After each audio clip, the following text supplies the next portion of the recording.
श्री कृष्ण कहते हैं कि समय कभी नहीं रुकता है।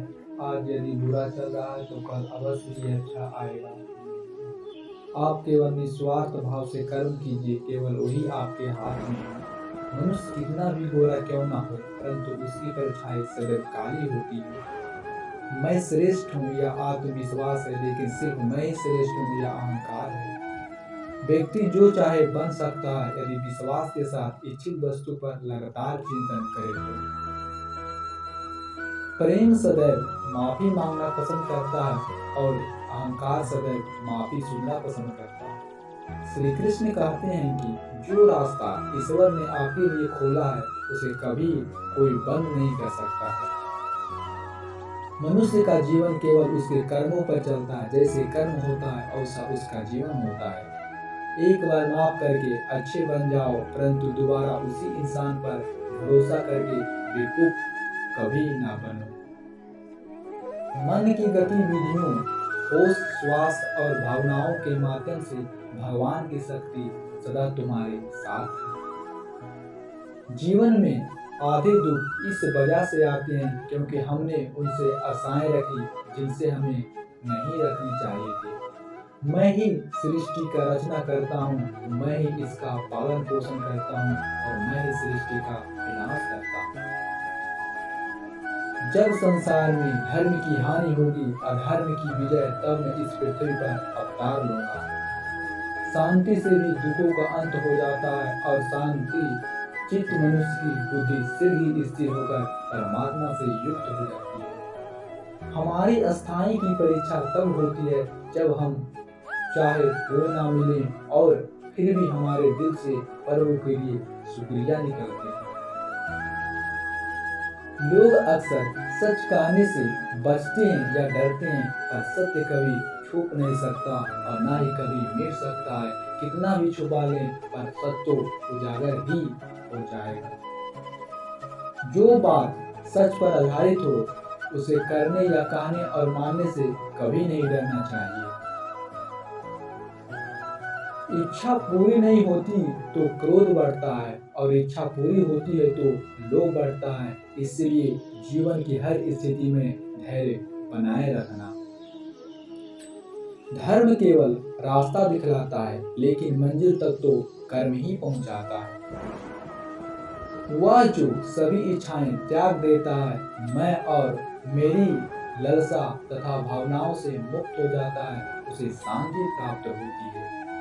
श्री कृष्ण ने कहा, अगर तुम्हें किसी ने दुखी किया तो बुरा मत मानना। लोग उसी पेड़ पर पत्थर मारते हैं जिस पेड़ पर ज्यादा मीठे फल होते हैं।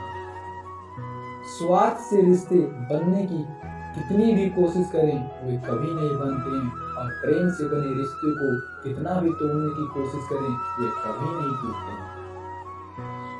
अगर व्यक्ति शिक्षा से पहले संस्कार, व्यापार से पहले व्यवहार और भगवान से पहले माता पिता को पहचान ले तो जिंदगी कभी कोई कठिनाई नहीं आएगी। जिस मनुष्य ने जवानी में बहुत पाप किए हैं उसे बुढ़ापे में नींद नहीं आती है। श्री कृष्ण कहते हैं कि मनुष्य को अपने मन को बार बार समझाना चाहिए कि ईश्वर सिवा उसका कोई नहीं है। परिवर्तन ही इस संसार का नियम है। कल जो किसी और का था कल किसी और का होगा। आज वो तुम्हारा है कल वो किसी और का होगा। विषयों को चिंतन करने से विषयों की आसक्ति होती है। आसक्ति से इच्छा उत्पन्न होती है और इच्छा से क्रोध होता है। क्रोध से सम्मोहन और अविवेक उत्पन्न होता है।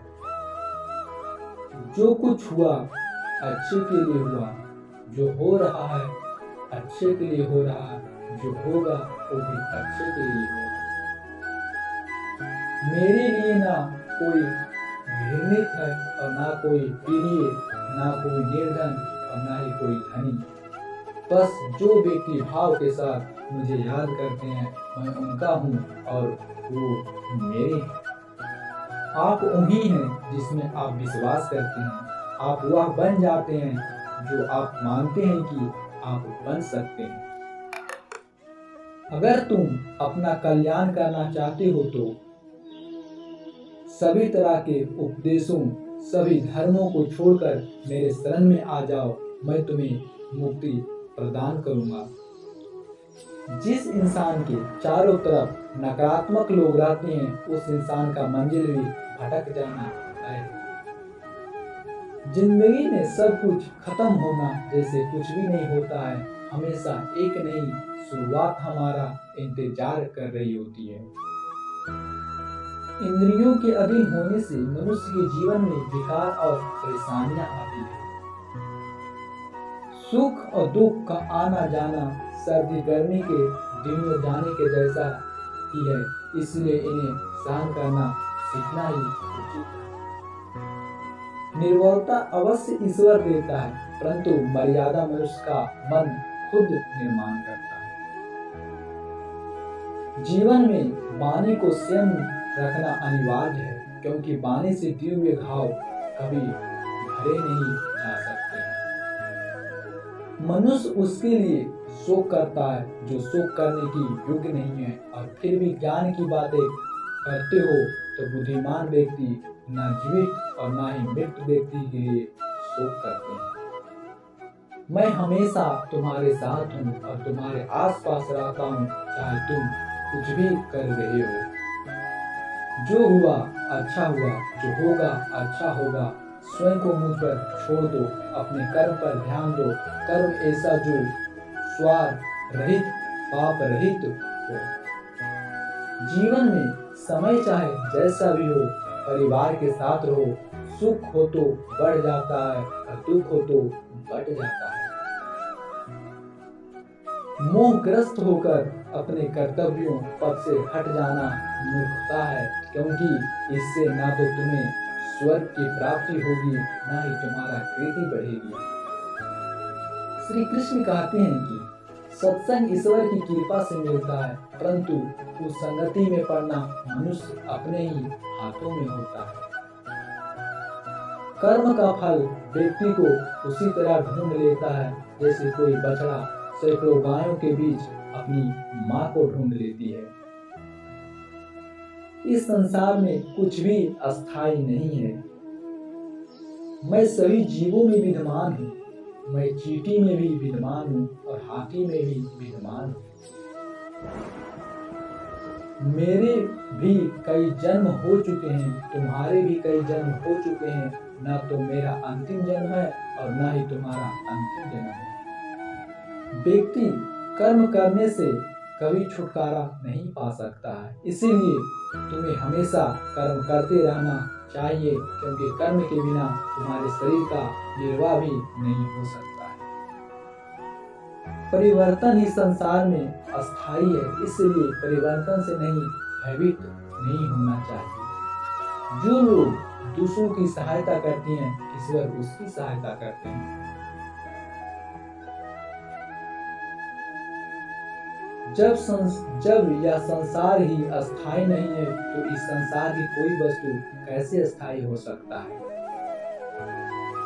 आत्मा शरीर को अवश्य ही छोड़ देती है, जैसे मनुष्य पुराने कपड़ों को उतार कर नए कपड़े धारण कर लेती है। मन शरीर का हिस्सा है। सुख दुख का एहसास करना आत्मा का नहीं, शरीर का काम है।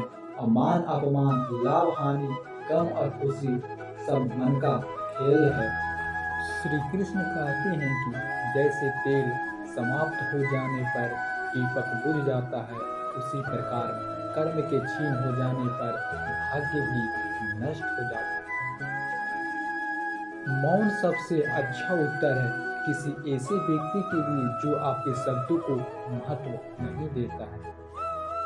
मनुष्य जन्म लेता है तो उसके पास सांसें तो होती है, पर कोई नाम नहीं होता। जब मृत्यु होती है तो उसके पास नाम तो होता, पर सांसें नहीं होती है। इसी सांस और नाम के बीच की यात्रा को जीवन कहते हैं। ना किसी के अभाव में जियो, ना किसी के प्रभाव में जियो। यह जिंदगी आपकी है, अपने स्वभाव से जियो। किसी के प्रति मन में क्रोध लिए रहना की अपेक्षा उसे तुरंत प्रकट कर देना अधिक अच्छा है। जैसे क्षण भर में जल जाना देर तक सुलगने से अधिक अच्छा है। इंसान चाहे जितना भी खुद को व्यस्त रख ले, जिससे वे प्रेम करता है उसकी यादों से नहीं बढ़ सकता। समय कभी नहीं रुकता है। आज यदि बुरा चल रहा है तो कल अवश्य ही अच्छा आएगा। आप केवल निस्वार्थ भाव से कर्म कीजिए और आपके हाथ में है। हमारी आस्था की परीक्षा तब होती है जब हम जो चाहे वो ना मिले, फिर भी हमारे दिल से प्रभु के लिए शुक्रिया ही करें। दया होनी चाहिए, कमजोरी नहीं। ज्ञान होना चाहिए, अहंकार नहीं। माता पिता बनना अत्यंत सुखद अनुभव है। उत्साह से जीवन जीना और स्वयं पर महाभारत